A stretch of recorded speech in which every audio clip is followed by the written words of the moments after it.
Ano ba yung mga ginawa nila? Curfew, no liquor, no Liquor social ban. gathering. There's a liquor ban.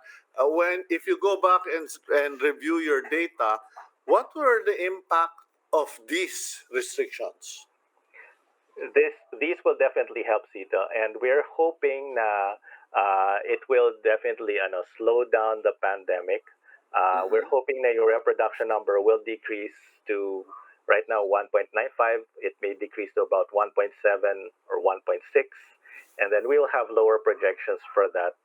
Pero definitely, it will not cause a downtrend yet.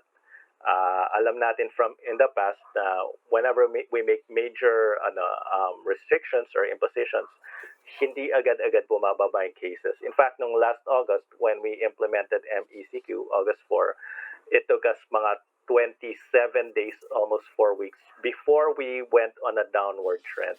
So ganun katagal yung effect niyan. Because slowing down the pandemic is harder. Mhm.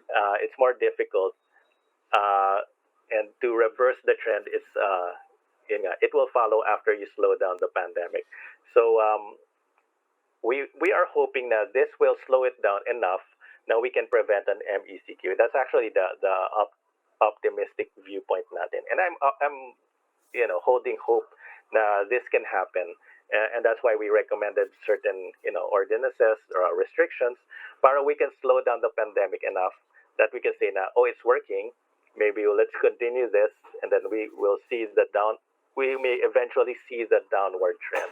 But Mhm. right now, it's a race against yung going on a downward trend and yung hospitals getting filled up. So of course that's the other concern.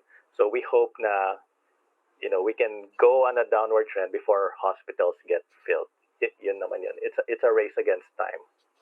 Okay, any other matter on the table as far as how to fight COVID? Because I know you guys are being, kahit na nagkakaroon ng, kumbaga, sometimes sa inisan or sa mga ng loob, dun sa debate niyan, I know that information is shared, ideas are shared.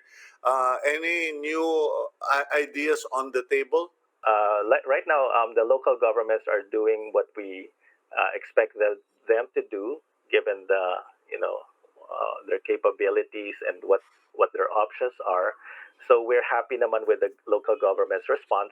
In fact, I would say on air na we know that some of these localized lockdowns are working kasi yung trend right now sa Malabon and sa Navotas are decreasing. So when I was saying when I was saying earlier na I have some optimism about this, it's because we're seeing it on a smaller scale.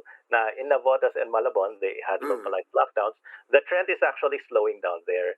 Except Mm. that sa buong NCR, hindi pa nagsaslow down yung trend. We hope na what's happening in Malabon and Navotas will translate into the bigger picture, into NCR. If we can see that kind of slowdown, we may be able to avoid this MECQ na allergic yung mga tao. And kami, we don't want to go back to MECQ if we can help it din naman.